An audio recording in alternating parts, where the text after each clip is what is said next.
নমস্কার।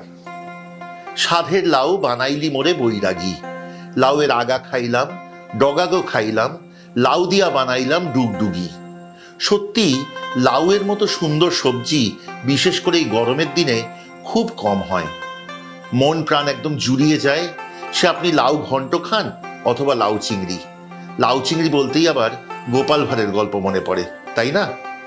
কিন্তু গরমের দিনে খাবার আরেকটি আদর্শ পদ হচ্ছে কিন্তু শুক্তো। সেই শুক্তো আবার অনেক প্রকারের হয়। কিছুদিন আগে মায়ের সাথে একসাথে করেছিলাম আমাদের চ্যানেলে বিয়ে বাড়ির শুক্তো। সেই শুক্তো অনেক মানুষ দেখেছেন, অনেকে অনেক কথা লিখেছেন। তার মধ্যে কেউ কেউ লিখেছেন যে এ বাবা, বিয়ে বাড়িতে আবার শুক্তো হয় নাকি, এ তো শ্রাদ্ধ বাড়ির রান্না। তাদের বলি, হয় জানতে পারেন না, কারণ বহু যুগ আগে থেকে এই শুক্তো দিয়ে যে কোনো উৎসব আনন্দ আয়োজনের রান্নার পরিবেশন শুরুই হতো, শুক্তো আর শাক ভাজা। এই শুক্তো কিন্তু বাঙালির কাছে অতি বিশেষ, এবং এই শুক্তোর বহু রকম ফের আছে। কোনোটা তিতা, কোনোটা মিষ্টি, কোনোটাতে উচ্ছে পড়ে, কোনোটাতে পড়ে না, আবার কোনোটা নিরামিষ, কোনোটা আমিষ। আমাদের চ্যানেলে অনেকগুলি শুক্তো আছে, যেমন মাছের লাল শুক্তো, বিয়েবাড়ির শুক্তো, ডালের শুক্তো ইত্যাদি। কিন্তু এবার আনছি সেই যে লাউয়ের কথা দিয়ে শুরু করেছিলাম, গরমকালের লাউ, মন প্রাণ ঠান্ডা করা সেই লাউয়ের শুক্তো। আমার মনের অতি কাছের রান্না। এই রান্না ছাড়া আমার ফেলে আসা গরমের দিনের রান্নার সিরিজ কখনো সম্পূর্ণই হতে পারে না। আজকে শিখব সেই লাউয়ের শুক্তো। চলুন শিখি।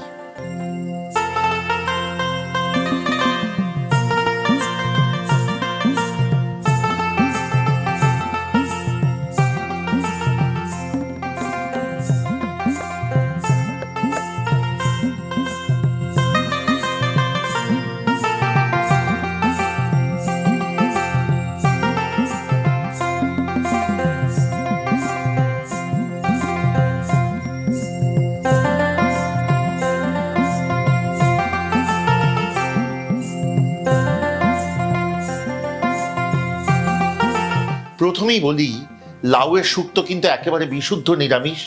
কথা বলছি কারণ আগেই বলেছি শুক্তো কিন্তু আমিষও হয় কিছু কিছু। এবং তাছাড়াও লাউয়ের শুক্তোতে কেবলমাত্র মেথির হালকা গন্ধ ছাড়া তিতোর ছিটে ফোটাও নেই। এই রান্নার জন্য প্রথমে কড়াইয়ে তেল চাপান। আমি সর্ষের তেলই ব্যবহার করব। তাতে বড়ি ভেজে তুলে সেই বড়ি ফেলুন জলে। জলে বড়ি ফেলবেন, কারণ তাতে কিন্তু বড়ি নরমও থাকবে, আবার সুস্বাদুও হবে। তারপর সেই তেলেই ফোড়ন দিন তেজপাতা, মেথি আর সর্ষে।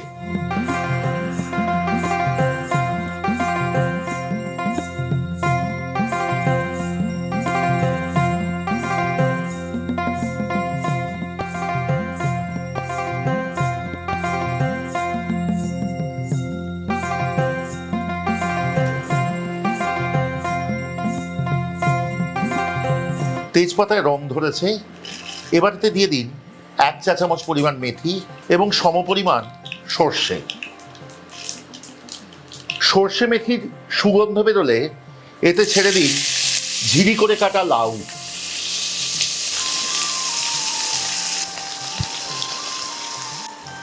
লাউ দিয়ে ভালো করে কষাতে থাকুন। এবার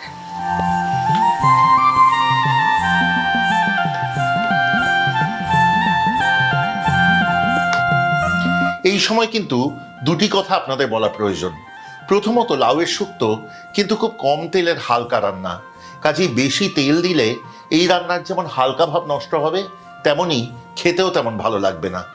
দ্বিতীয়ত, লাউ কিন্তু খুব জোলো সবজি, কাজেই কড়াইতে দেবার পরই দেখবেন প্রভূত পরিমাণ জল ছাড়তে আরম্ভ করেছে। এই সময় কিন্তু নুন যোগ করবেন না, কারণ লাউ জল ছেড়ে অনেকটা কমে আসবে, এবং এখন যদি নুন যোগ করেন তাহলে পরে নুনের আন্দাজ ঠিক থাকবে না। লাউ জল ছাড়তে আরম্ভ করেছে, এইবার একে ফুটতে দিন পরবর্তী 2 থেকে 3 মিনিট। এই সময় আঁচ মাঝারি রেখে রান্নাটি ঢাকা দিয়ে দিন, তাহলে লাউ মজবে তাড়াতাড়ি। মিনিট 5 মাথায় ঢাকা খুললে দেখবেন আধ মজা হয়ে এসছে লাউ। এবার খানিকটা নাড়িয়ে নিয়ে দিয়ে দিন পরবর্তী 2টি উপকরণ।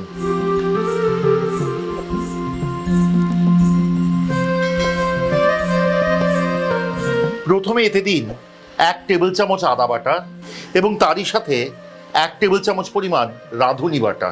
ভালো করে মিশিয়ে নিন সবকটি উপকরণ এবং আবারও রান্নাটি হতে দিন মাঝারি আঁচে।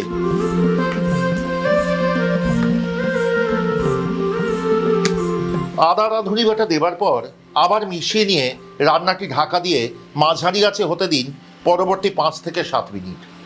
যতক্ষণ এই পর্যায়ে রান্নাটি হচ্ছে আপনাদেরকে বলি যে লস্ট অ্যান্ড রেয়ার রেসিপিসের তরফ থেকে আমরা প্রায় প্রত্যেক সপ্তাহে শুক্র, শনি অথবা রবিবার যে কোনো একটি দিন পপ আপ করি। সেখানে আমরা খাবার তৈরি করি একটি নির্দিষ্ট মেনু মেনে এবং তারপর সেই খাবার পাঠাই সারা কলকাতা, সল্টলেক এবং নিউ টাউন জুড়ে। অনেক মানুষ আছেন যারা প্রবাসী, তারা কলকাতায় খাবার পাঠাতে চান তাদের আত্মীয় বন্ধুদের জন্য। এছাড়া যারা কলকাতা, সল্টলেক অথবা নিউ টাউনে থাকেন তারা নিজেরা অর্ডার করেন নিজেদের বাড়ি এবং অন্যান্য বন্ধুবান্ধবদের জন্য। তার জন্য যোগাযোগ করবেন আমাদের 6291834357। আরেকবার বলি, আমাদের যোগাযোগের নম্বর 6291834357।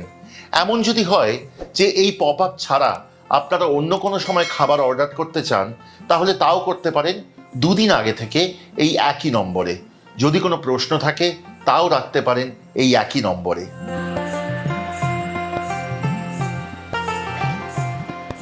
লাউ কিন্তু অনেকটাই মজে এসছে এবং সুগন্ধে ঘর ভরে গেছে। এইবার দেব পরবর্তী উপকরণগুলি।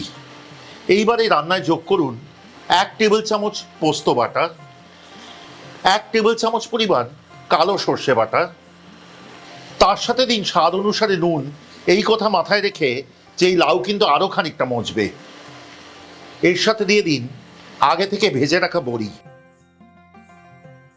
আবারও ভালো করে মিশিয়ে নিন সবকটি উপকরণ।